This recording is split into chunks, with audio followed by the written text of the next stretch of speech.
Hello everyone. तो कैसे हैं आप सब? आई थिंक बहुत बेहतर होंगे। तो आज हम बात करेंगे कुछ ट्रायंगल की प्रॉपर्टीज़ के बारे में। तो बेसिक तौर पे ट्रायंगल के बारे में आप क्या जानते हैं? जैसे आपके पास एक ट्रायंगल बना है, समझिए आपके पास एक ट्रायंगल है और ट्रायंगल में आप जानते हैं ए एंगल है, बी एंगल है और सी एंगल है।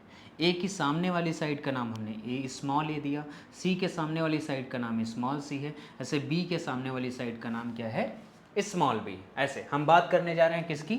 साइन रूल की बात कर रहे हैं। समझिए साइन रूल होता क्या है। जैसे एक परपेंडिकुलर हमने ड्रॉ किया ए एम, इसमें आपको दिख रहा होगा एक क्या हमने ए एम ड्रॉ किया जो कि क्या है? परपेंडिकुलर। किस पे परपेंडिकुलर? हमारे पास बी और सी साइड पे परपेंडिकुलर है, जिसका नाम हमने क्या रखा है? ए रखा है। बहुत बढ़िया। तो अगर यहाँ पे चूंकि हम साइन रूल की बात कर रहे हैं तो हम सबसे पहले क्या बात करेंगे? साइन लगाएंगे। इसमें लगाइए।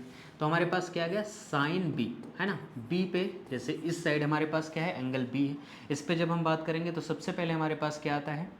साइन में हमारे पास क्या होता है? परपेंडिकुलर यानी लंब अपॉन कर्ड। कर्ड क्या होता है हमारे पास? ये वाला परपेंडिकुलर अपॉन हाइपोटेनियस। तो परपेंडिकुलर हमारे पास क्या है? A M. हाइपोटेनियस हमारे पास क्या है? सी। तो यहाँ से आपको दिखा कि ए एम की जो वैल्यू है वो क्या आ गई? सी साइन बी। ये आ गई। बहुत बढ़िया। सेम तरीके से अगर इस पे हम साइन लगाते हैं यानी सी पे, तो हमारे पास निकल के आएगा साइन सी बराबर ए एम यानी परपेंडिकुलर अपॉन हाइपोटेनियस। परपेंडिकुलर है ए एम, हाइपोटेनियस है स्मॉल बी। तो यहाँ से आपको दिखा A M is equal to small B और साथ में साइन सी। ये दो बातें होगी, बड़े आराम से समझिएगा। अब क्या हम करें? इन दोनों में आपको दिख रहा है, इन दोनों इक्वेशन में लेफ्ट हैंड साइड यानी ए एम यहाँ पर और ए एम यहाँ पे सेम सेम है। तो हम क्या करेंगे? इसको सी साइन बी, बड़े आराम से देखो लिख सकते हैं, बी साइन सी, ऐसे लिख सकते हैं। तो अगर हम b को इधर ले आते हैं, c को इधर ले आएंगे, तो ये हमारे पास बनेगा sine b upon small b। ये बनेगा हमारे पास sine c upon small c। ये बन गया। ये समझने में तो आपको कोई समस्या नहीं होगी, ठीक? बिल्कुल। अब देखो दूसरी बात समझो। अगर इसी तरीके से हम करें क्या? एक परपेंडिकुलर इस पे हम डाल देते हैं ऐसे, सी से लेके हम यहाँ पे एक परपेंडिकुलर डाल दिया, इसका नाम हमने दे दिया एन, ठीक। अब हम ए पे साइन ले लेते हैं और बी पे साइन ले लेते हैं। तो जैसे आप लोगे साइन ए, तो साइन ए हमारे पास क्या होएगा? ये परपेंडिकुलर यानी सी एन अपॉन बेस हमारे पास क्या है? ये एंगल ए के साथ बेस हमारे क्या हो गया? बी अपॉन बी हो जाएगा।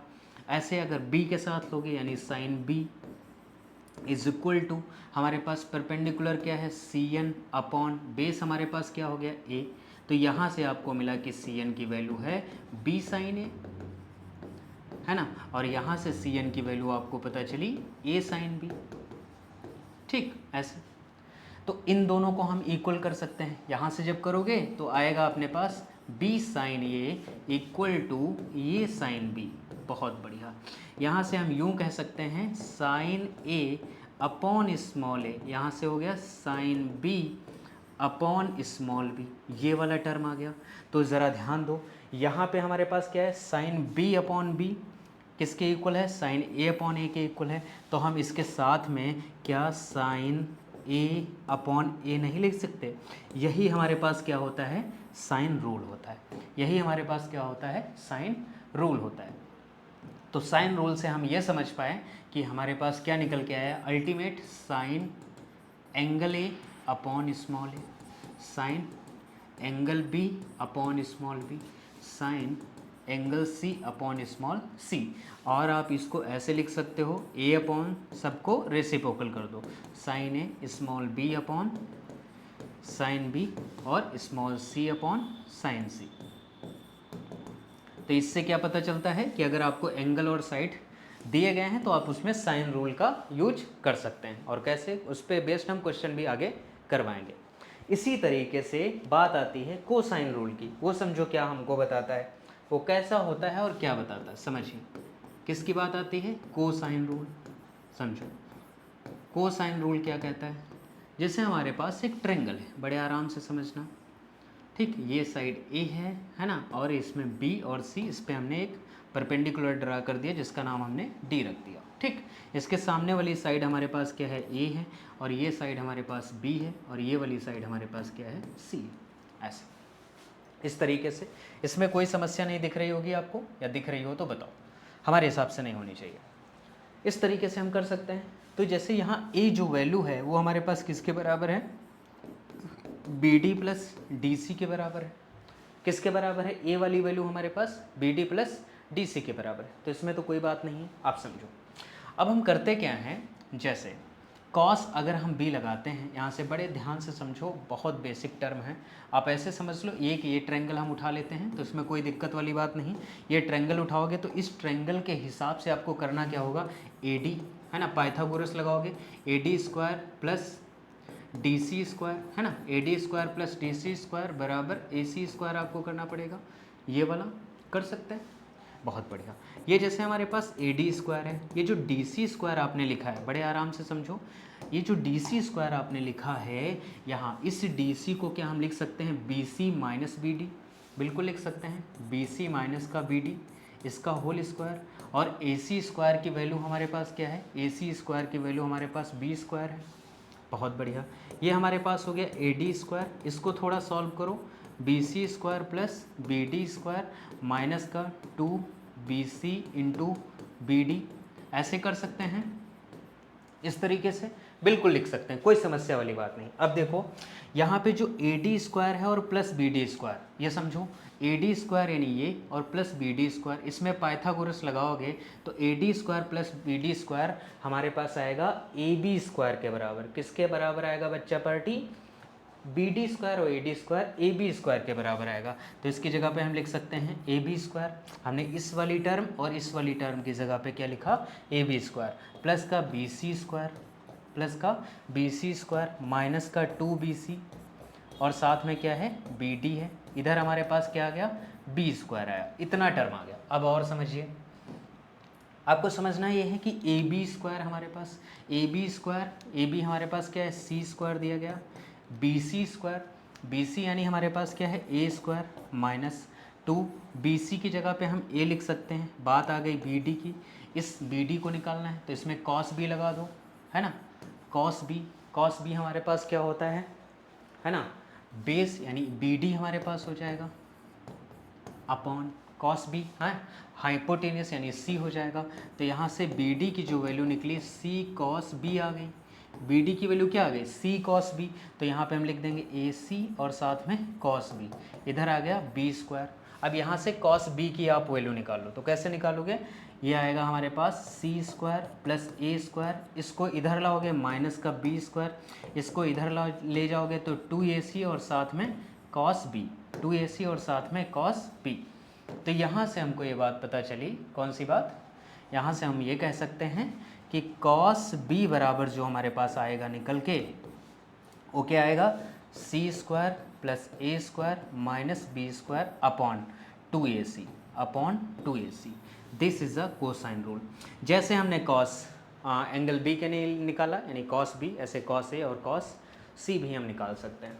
जैसे बी आपने निकाला है तो देखो बी स्क्वायर को माइनस कर रहे हो, अगर सी निकालते तो सी स्क्वायर को माइनस करते। जैसे मैं आपको बता दूं लिख के, जैसे आप लोगों ने कॉस बी निकाला है तो कॉस बी में आपके पास क्या आया, आपके पास आया A square plus C square minus B square upon 2ac आया।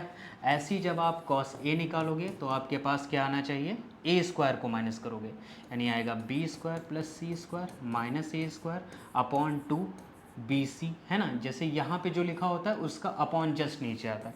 ऐसे जब कॉस सी निकालोगे तो हमारे पास क्या आना चाहिए, वो हमारे पास आएगा सी स्क्वायर है, जैसे यहाँ ए है तो ए स्क्वायर माइनस हो रहा है, ऐसे सी है तो सी स्क्वायर माइनस होगा, तो हमारे पास क्या बचेगा, A square plus B square minus C square upon 2ab। तो ये हमारे पास क्या हो गया, this is a cosine rule, ठीक है, ट्रेंगल का कोसाइन रूल, है ना। स्मार्ट बच्चा ऐसे सोचेगा, कोई ट्रेंगल देखेगा तो उसको कोसाइन रूल भी दिखेगा उसमें, और क्या दिखेगा, कोसाइन रूल के साथ साथ उसे साइन रूल भी दिखेगा कि साइन रूल हमारे पास क्या होता है, ए अपॉन साइन ए, बी अपॉन साइन बी, ऐसे सी अपॉन साइन सी। इसी तरीके से हमारे पास आता है एक प्रोजेक्शन, क्या आता है, प्रोजेक्शन आता है, क्या आता है, प्रोजेक्शन फार्मूला आप कह सकते हो, है ना, क्या कह सकते हो, प्रोजेक्शन फार्मूला। वो हमारे पास क्या होता है, ज़रा उसके बारे में भी देखो। प्रोजेक्शन फार्मूला कि जैसे अपने पास एक ट्रेंगल है ना, जैसे अपने पास ट्रेंगल है, एक बात कर ली ए बी और सी, है ना, इस पर एक परपेंडिकुलर डाल दिया हमने डी, और इसकी डिस्टेंस हमने ले ली ई, है ना। तो ए जो हमारे पास है वो क्या है हमारे पास, B D plus D C, ये हमारे पास ये जो है हमारे पास वो क्या है, B D plus D C है ना। बी के सामने वाला ये हमारे पास डिस्टेंस बी है, सी के सामने वाले की डिस्टेंस सी है। डिस्टेंस का मतलब उसकी जो लेंथ है यानी लंबाई, ठीक। ऐसे यहाँ से ए हमने निकाल लिया क्या है, बी डी और डी सी। तो बी डी हमने मतलब इसके बारे में हमको पता चल जाए, और डी सी यानी इसके बारे में हमको पता चल जाए। तो अगर आप कॉस बी लगाओगे, है ना, कॉस बी यानी इस एंगल पे लगाओगे तो हमारे पास क्या आएगा, बी डी, है ना, अपॉन ये हमारा हाइपोटेनियस यानी सी। तो बी डी की जो वैल्यू हो गई वो हमारे पास क्या हो गई, सी कॉस बी, ये आ गया, बहुत बढ़िया। ऐसे जब आप डी सी निकालोगे या सी डी सी निकालोगे तो डी सी की वैल्यू क्या आएगी, कॉस सी लगाओगे, है ना, क्या लगाओगे आप, कॉस सी लगाओगे। जैसे कॉस बी लगाया, ऐसे आपको क्या लगाना पड़ेगा, कॉस सी इस वाले एंगल पे। तो ये हमारे पास हो गया, है ना, जो आपको ऊपर लिखना है यानी आधार जिसको हम बेस बोलते हैं। हाइपोटेनियस क्या होगा, बी। तो यहाँ डी सी हमारे पास क्या हो जाएगा, बी कॉस सी, क्या हो जाएगा, बी कॉस सी। तो यहाँ से आपको ये बात समझ में आ गई होगी कि हमारे पास ये जो टर्म है, कौन सा टर्म, ए की जो वैल्यू निकली, ए की वैल्यू वो हमारे पास क्या निकली, बी डी की वैल्यू क्या है, C cos B, C cos B, plus D C की वैल्यू क्या है, B cos C, B cos C. यानी थोड़ा सा और इसको अच्छा करके अगर हम लिखते हैं तो इस तरीके से लिख सकते हैं, कैसे, यहाँ से a बराबर हमारे पास b के बाद कॉस कैपिटल C प्लस फिर c के बाद स्मॉल c और कॉस b। ये हमारे पास किसकी वैल्यू आ गई, a की। इसी तरीके से आप b की वैल्यू निकाल सकते हो। जैसे a के बाद क्या है, स्मॉल b है, तो b के बाद क्या आएगा, स्मॉल c आएगा। फिर जैसे a के बाद स्मॉल b है, b के बाद क्या है, c है, तो जैसे b के बाद c है तो c के बाद क्या आएगा, कॉस a, ऐसे, ठीक। अब जैसे a है तो यहाँ पे स्मॉल a रहेगा और साथ में इसका कॉस रहेगा, कॉस c, ये आ गया हमारे पास b की वैल्यू। ऐसे जब आप स्मॉल c की वैल्यू निकालोगे तो जैसे a के बाद b के बाद c के बाद क्या आएगा a, और साथ में आ जाएगा हमारे पास कॉस, ठीक है, कॉस के साथ कैपिटल B, फिर स्मॉल b और कॉस के साथ कैपिटल ए। तो ये हमारे पास किसकी वैल्यू निकल गई, c की वैल्यू। तो एक को निकाला, बाकी हमने दोनों को क्या कर दिया, जनरलाइज कर दिया, यानी उसके बेसिस पे देख लिया। तो इसको हम बोलते हैं projection formula of a triangle. IIT JEE में, है ना, एडवांस में, मेन में खूब पूछे जाते हैं ये सारे क्वेश्चन, ठीक है। तो इन पे बेस्ड क्वेश्चन पूछे जाते हैं। वो कैसे पूछे जाते हैं वो आपसे आगे वीडियो में बताएंगे। तब तक के लिए राधे राधे, पढ़ते रहिए और हमारे चैनल से जुड़े रहिए। Bye bye.